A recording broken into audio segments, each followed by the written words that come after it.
हिंदू शब्द का इतनी विवेचना हो रही है, जिसको लेकर राजकुमार यादव भी बोले, स्वामीनाथन मौर्य भी बोले और ये कहते हैं कि ये नीच शब्द है और इसका अर्थ ठगचाई होता है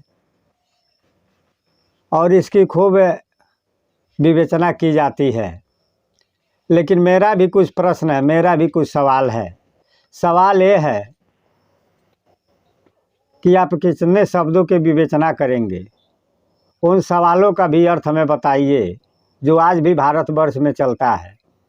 तो आइए पहले हम ये समझ ले कि आज से 2500 वर्ष पहले हिंदू शब्द आया और हिंदू शब्द सही है कि फारसियों ने दिया, जिसे आज हम ईरान कहते हैं। उन्होंने दिया क्योंकि फारसी से ईरान से आना जाना भारत में था। पाकिस्तान के रास्ते वो लोग आते थे और बीच में सिंधु नदी बहती थी। सिंधु नदी बहने के नाते फारसी भाषा में स शब्द नहीं कहा जाता बल्कि ख शब्द है। वो लोग स के जगह पर ह लगाते हैं। तो वो लोग बात बात पर कहते थे कि हिंद वाले, क्योंकि कहना चाहिए था सिंधु वाले, लेकिन वो कहते थे हिंद वाले। वो अपने तमाम बातों में, तमाम पुस्तकों में ऐसे लिखे। एक आज से लगभग 2500 वर्ष पहले, यानी ईसा शताब्दी से 500 वर्ष पहले, एक साती नाम के, फारसी में साती नाम की पुस्तक है, जिसमें लिखा गया कि एक व्यास नाम का ब्राह्मण हिंद से आया था, जो इतना विद्वान था कि उसके समान अक्लमंद कोई नहीं था।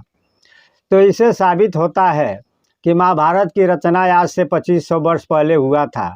तो व्यास जी जब गए थे तभी से वो लोग हिंद हिंद कहते थे, क्योंकि फारसी में आज भी सड़क को, हरक को सड़क कहा जाता है, साबुन को हाबुन कहा जाता है, ऐसे तमाम शब्द मिलते हैं। लेकिन सवाल तो यहाँ ये है कि हम हिंदू शब्द को गाली समझ लेते हैं कि फारसी में गाली है। अरे भाई, फारसी में गाली है तो उससे हमें क्या लेना देना? जो नाम हिंद को रखे वो गाली समझ को तो रखे नहीं, सिंधु के जगह पर वो हिंद कहे। रही बात, समाज में इतने शब्द हैं कि जो कहीं गाली है तो कहीं प्रिय है। अब हम थोड़ा देख ले संस्कृत में। संस्कृत जो है उसमें देवता का अर्थ होता है सज्जन, लेकिन वही बात जो फारसी में होता है तो उसका अर्थ होता है दुष्ट। अब क्या करें इसके लिए? हम कुली शब्द का, संस्कृत में कुली जो है उसे उच्च वंशज का नाम, उच्च वंशज उसका अर्थ होता है। लेकिन वही तुर्की में जो है नौकर और चाकर होते हैं, मजदूर होते हैं। ऐसे तमाम शब्द है। संस्कृत में गधा डॉक्टर को कहा जाता है, हिंदू में गधा पशु को कहा जाता है। अब क्या करें इसके लिए?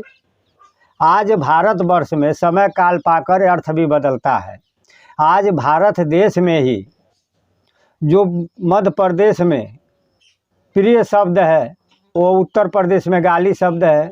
जैसे कबीर साहब बीजक में लिखे, अंधी अंधा थेलिया दोनों कुआं में जाए, जाकर गुरु आन्हरा चेला काय कराए, अंधी अंधा थेलिया।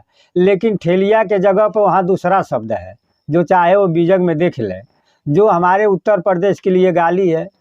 लेकिन क्या करें इसके लिए? जो उत्तर प्रदेश में अकुशी यानी कुंडी कही जाती है, वो तमिलनाडु में, केरल में गाली शब्द है। लेकिन क्या किया जाए? छोड़ दिया जाए? और भी विचार करने की बात है। हम लोग यहाँ मामा दादा को सार को कहते हैं, आम आदमी को कह दे तो मार हो जाएगा। लेकिन यही मामा शब्द महाराष्ट्र में चलता है। महाराष्ट्र में आम आदमी को अगर साहब सर कह दो तो रिसिया जाएगा, क्योंकि मामा पसंद है उसको। तब क्या करें?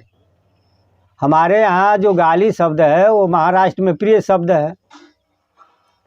हम यहाँ छोटी बच्चियों को दीदी बहनी कहते हैं, लेकिन वहीं आंध्र प्रदेश, तमिलनाडु में अगर छोटी से छोटी बच्ची है तो उसे अम्मा कहते हैं। यहाँ अम्मा कह दे तो बवाल हो जाएगा। तो क्या करें इसके लिए? शब्द कहाँ किसका क्या अर्थ है, ये समाज में, क्षेत्र में, देश का मतलब है। अब वहाँ हिंदू शब्द का ठग चाई चोर से है तो उसे हमें क्या लेना देना है? अगर विदेशियों ने एक नदी के नाम से उसके बदले में हिंद शब्द दे दिया, और भारत में अनेक जात बटे थे, अनेक वर्ण में बटे थे, तो अगर हिंद नाम दे दिया तो इसमें क्या हानि है? उसी से तो हमारा एकता हो गया। लेकिन हम इस बात पर विचार नहीं करते हैं।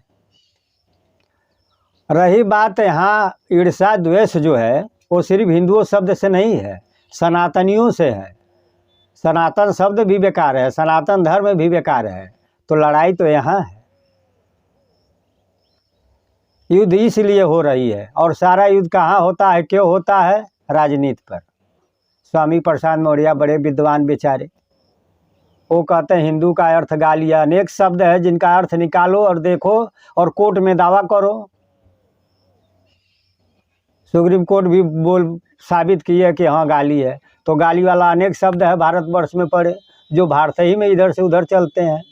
राजकुमार यादव भी यही कहते हैं। वो तो कहते हैं कि पहली बार हिंदू शब्द आया था 1918 में। कितनी अचरज की बात है। और मैंने आपसे बताया कि फारसी वाले जो ईरान वाले हैं, वो आज से 2500 वर्ष पहले ही हिंद कहना शुरू कर दिए थे। तो इस बात पर विचार करें। लेकिन ये तो दुनिया है, तमाशा है, तमाशा बना के रखते हैं लोग।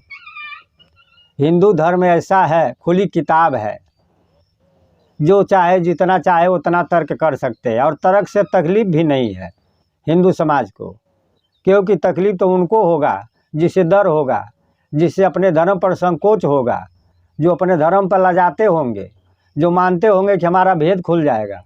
हिंदू धर्म में तर्क सदियों से होता है, और तर्क करने वाले को सज़ा नहीं दी जाती है, तर्क करने वाले को पुरस्कार दिया जाता है, ज्ञान दिया जाता है। लेकिन ऐसे तर्क लोग करते हैं, ऐसे बात करते हैं, जो नहीं जानता वही बहुत जानता है। और इसीलिए कबीर साहब की ऐसे लोगों पर ये साखी सेट होती है, ये चौपाई सेट होती है कि जानन हार मौन हो बैठे, मूर्ख शोर मचाता, मेरे दाता के दरबार में सब काहू के खाता। अंडा था सो बोल रहा, बच्चा बोलत ना, निरंजन धन तुहरो दरबार। अज्ञानी को परम विवेकी, ज्ञानी को मूढ़ गंवार। तो ये भी भारत में होता है कि जो जाननहार होते हैं वो चुप रहते हैं, और जो नहीं जानते हैं वो ज़्यादा बोलते हैं। इसलिए जान समझ कर बोले। हिंदू शब्द कोई बुरा शब्द नहीं है। अगर किसी देश प्रदेश में उसका अर्थ गलत है तो होगा गलत, हमारे लिए नहीं गलत है। और मैंने आपको अनेक शब्द दिखा दिए कि कहीं प्रिय है तो कहीं गलत है, किसी भाषा में प्रिय है तो किसी भाषा में गलत है। तो उसका त्याग तो कोई कर नहीं सकता है। आइए हम इसी के साथ अपनी बारी को समाप्त करते हैं।